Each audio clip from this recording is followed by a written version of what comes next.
What's up, Tailgaters? My name is Tailgate Nate. Welcome back to my channel. My team preview and predictions are still going, and they're going to be going all throughout the summer, or most of it at least. And today, the team that I'm looking at is the Oklahoma Sooners. Before we get into a deep dive in this team and their schedule, hey, make sure you leave a like on this video. Also, hit that red subscribe button if it is still red. And please ring that bell so you know when I upload. Again, I'm pumping out a lot of college football content, so you want to make sure you stay up to date with that. You can also comment down below any team you want to see me preview and predict, and you can also comment down below what you think Oklahoma is going to do this year. Well, let's watch the video first. Let's go ahead and dive right on into it. Oklahoma was a team last year that just started off slow, and it was a slow start for the team. It was a slow start for Spencer Rattler. They started out 1-2 with a loss, of course, the upset loss to Kansas State. That was the loss everyone was talking about, and Spencer Rattler, of course, just couldn't seem to get it going. But then over the last 8 games, Oklahoma really flipped the switch. Spencer Rattler started playing a lot better. They started playing a lot more cohesive football. They started playing better together as a unit. Just everything changed for the Oklahoma Sooners in that moment. It was phenomenal football for the last 8 games. Oklahoma did lose some talent, though. It's not a whole lot, but there are some pretty big names leaving the Oklahoma Sooner program. You see quarterback Tanner Mordecai there. Of course, that is the backup to Spencer Rattler, who we'll talk about more here in a little bit. But Tanner Mordecai transferring over to SMU. This should be, well, I don't really know how to feel about this, because now I'm sort of questioning who's that backup to Spencer Rattler. Like, if Rattler gets hurt, if there's some freak injury that every college football fan always has in the back of their mind, who comes next? Tanner Mordecai was going to be that guy. Now they're going to have to find a new number 2.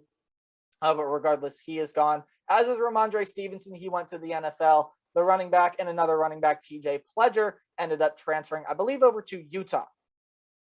Charleston Rambo, also a victim of the transfer portal. He is going over to Miami. So that's a loss there.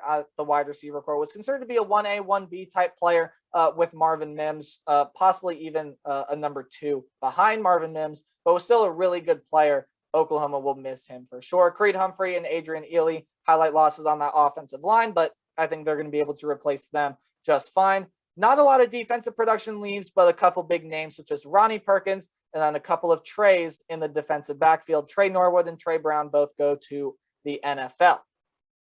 But as the saying goes, it's not what you lost, it's what you have. And oh boy, does Oklahoma still have a lot of great talent, either coming in or returning. Of course, Spencer Rattler is returning. He's a Heisman favorite.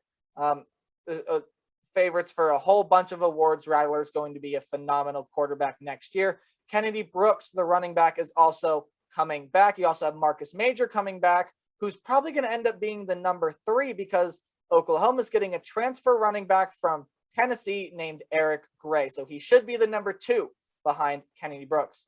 And besides Rambo, the rest of the wide receiver core is coming back, including guys like Theo Weiss, Jaden Hasselwood, of course, Marvin Mims, who I've mentioned already, and they're getting a transfer from Arkansas by the name of Mike Woods. Mike Woods kind of left Arkansas a little surprisingly, decided to come over to Oklahoma. It should be a good fit. Of course, Austin Stogner back there at tight end. Perrion Winfrey and Isaiah Thomas will highlight that defensive line. Nick Bonito, who emerged last year, along with Brian Asamoah, will highlight the linebacking core. And Delaren Turner-Yell and Patty Fields will be back there for the Oklahoma Sooners in the defensive backfield, and a defense that should be much improved this year.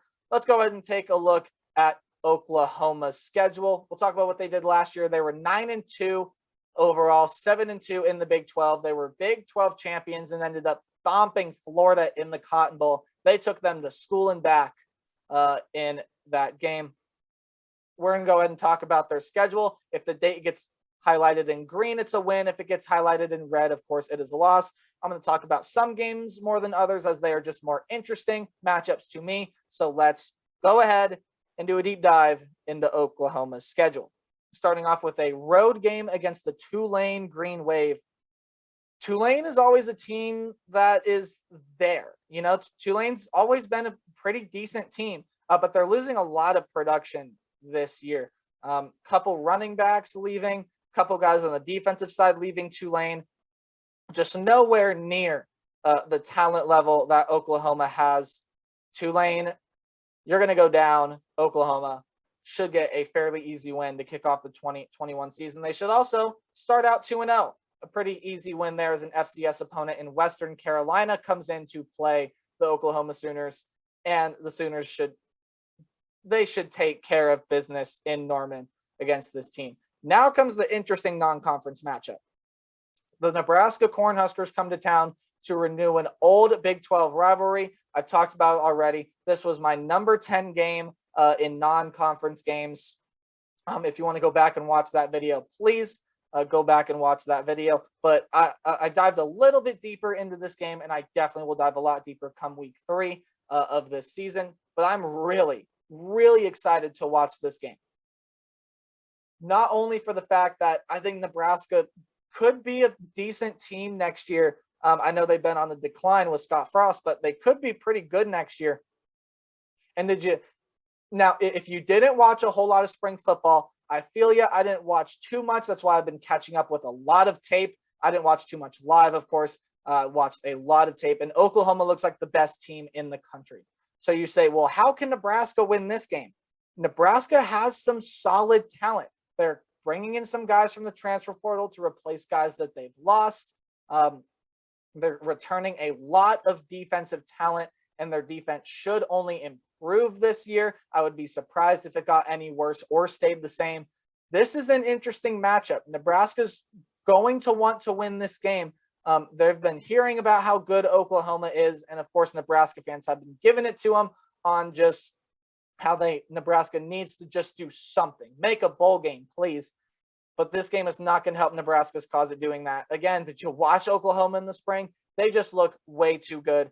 They should be able to get business taken care of against the Cornhuskers in Norman. It could be a competitive game for a little bit, but after a while, Oklahoma will surely take this game by the reins and take control of it. Then they get into Big 12 play. Of course, everyone plays everybody in the Big 12, and Oklahoma is going to start off with the West Virginia Mountaineers. And this is an interesting team to me. I've talked about it before. This is a team that can surprise some people this year. They're returning a lot of talent. And if you look last year, they were competitive in the Big 12. Now, that might not have shown in the record, but there were some games that they were pretty close to winning. And against teams like Texas and Iowa State and Oklahoma, they were competitive throughout parts of that game. This team did not give up. And also they made some games look really easy against teams that it probably should have been a competitive game. This is an interesting team for sure, but nowhere near the talent level for what Oklahoma has. I think Oklahoma is just going to be way too much, and they'll get this one done. Now an interesting one. Kansas State on the road. Oklahoma's lost to Kansas State the past 2 years in a row. Of course, upset by them in 2019. That was their only loss. And then upset by them last year in what was just part of a slow start for Oklahoma. Kansas State returns some great talent, including a phenomenal running back by the name of Deuce Vaughn. He is fantastic. If you have not heard of that kid, you need to go watch some tape of him. He is absolutely phenomenal. Could be a top 10 running back in the nation. Spoilers for what's to come. Kansas State's a hard team to figure out for me this year, though. I don't know how good they're going to be. I don't know that they're going to be super competitive in the Big 12. And just the way that Oklahoma has looked in the spring, I got to give this one to the Sooners. I don't see a way that Oklahoma can lose to Kansas State this year. It could be an upset. Again, I totally could see it happening. I just can't as of right now. Maybe once it comes later this season, I might change my mind a little bit, but I won't change my mind about the pick. Give that one to the Sooners. Then Red River. The Red River rivalry, of course, being played in Dallas, but I don't know how competitive it's going to be this year. Texas, to me, is a hard team to figure out. They're losing Sam Ehlinger. They got to replace a lot of talent on the offensive and defensive sides. Guys have to start emerging for Texas this year, and they have a new head coach on top of all of that. On top of all of that, they also have a new head coach that they have to deal with. This is going to be an interesting game. If Texas can come out and prove that they are a top team and a force to be reckoned with, this could be a fun game. But if Texas comes out of the gate slow, maybe they drop that game to Louisiana, maybe they start struggling, maybe they start, just I don't know what to expect from Texas this year. I know what to expect from Oklahoma, and it should be another playoff appearance, and it should be another fantastic, dominant season. That's why I'm giving this one to the Oklahoma Sooners. This one could be close, but as of right now, I got to give this one to Oklahoma. They can beat Texas by double digits, and I think they will. Now a game against TCU. I talked about TCU a lot last year and said how this could be the Baylor of 2020.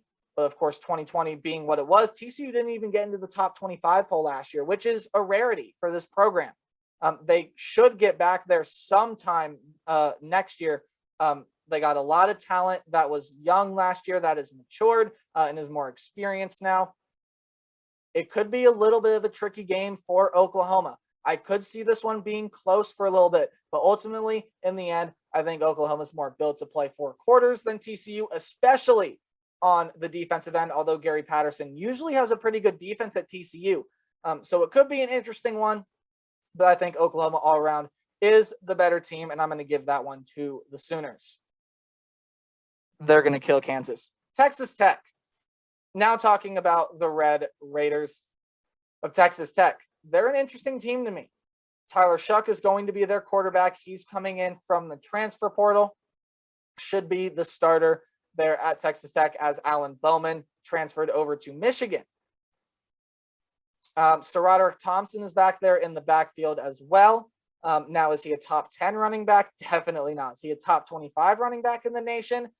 Maybe, but as of right now, probably not. Sir Roderick Thompson is still a great runner, though. And could give Oklahoma's line some trouble come this game. But as of right now, there's just no way that Oklahoma loses this game, especially when you compare these two teams' defenses. Oklahoma just runs away with that competition. Oklahoma should be able to beat Texas Tech, and then their bye week. So week 10 is the bye week for Oklahoma. And it comes at a pretty good time, in my opinion, because it comes before what I believe is the toughest 3-game stretch that Oklahoma has in 2021. And it starts with a week 11 matchup against the Baylor Bears. Now, if you remember, Baylor gave them some fits in Waco in 2019. But of course, that was when Baylor was really, really good. And they've lost some key pieces from that team, not just in 2020, but this year. Charlie Brewer has transferred to Utah. John Lovett has transferred to Penn State. A lot of other guys leaving that program as well. So they're going to have to replace a quarterback and a running back, which is a very hard thing to do if you're not ready for those teams to leave. Of course, Clemson was expecting Lawrence and Etienne to leave that team. So they're prepared for it. Baylor, I don't know how prepared they're going to be for it. Now, they could be pretty good. They could be. They have the potential to. They could be pretty good at this point in the season. But as of right now, I don't see it. I think Oklahoma's going to get an easy road win against the Baylor Bears. But the next game is the game that everybody is talking about, a top 10 game. And of course, this is including conference and non-conference. In my mind, I haven't released that yet. I might comment if you want me to do that. This is going to be a phenomenal game. Could determine the Big 12 standings, college football playoff race, everything. The Iowa State Cyclones come into Norman. And this Iowa State team has given Oklahoma troubles in the past. I believe they've beat them 3 out of the past 5 years. So for Oklahoma, you always got to watch out for this Iowa State team. And especially this year, they're going to be really, really good. They're going to be really good. And they're even going to make some improvements. Iowa State's not losing a whole lot of talent this year. So Oklahoma's got to be ready and prepared to play this game. If not, they could see themselves on the side of a loss, and I could see either team winning this one. I really could. But I'm going to go back to the way that both these teams played in the spring. Iowa State played like a top 10 team in the spring. Sure, they looked pretty good, and you'd expect them to. But Oklahoma looked way better than advertised. Spencer Rattler's throwing the ball with extreme precision. He's not making mistakes. The running game is going. The defense looks unstoppable. I have to give this game to the Oklahoma Sooners. I think it's going to be a very close game, but I got to give the win to the Sooners. And then comes Bedlam.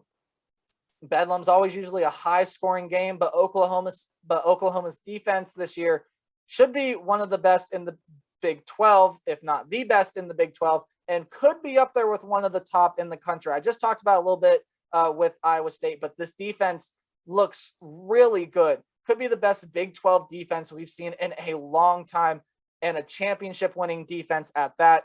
I think Oklahoma is going to get Bedlam taken care of. And with that being said, everything's highlighted in green. You know what that means. I have Oklahoma going 12-0 in 2021. Of course, their best case scenario is 12-0, but maybe they could go 9-3. That's what I put as their worst case scenario. Maybe they lose to Iowa State, and that losing momentum carries them to a loss to Oklahoma State. Maybe they get upset by Texas. They can get upset by Kansas State. Who knows? But the sky is the limit for the Oklahoma Sooners. They're going to be phenomenal in 2021. And that is going to do it for my Oklahoma preview and predictions for the 2021 college football season. Again, if you guys enjoyed, leave a like, hit that subscribe button, ring that bell so you know when I upload, because the next team on the block is the Ohio State Buckeyes. My favorite team. You guys don't want to miss that. That's coming out tomorrow. Remember to play hard, but tailgate harder. I will see all of you guys tomorrow when I get to talk about Ohio State. Goodbye.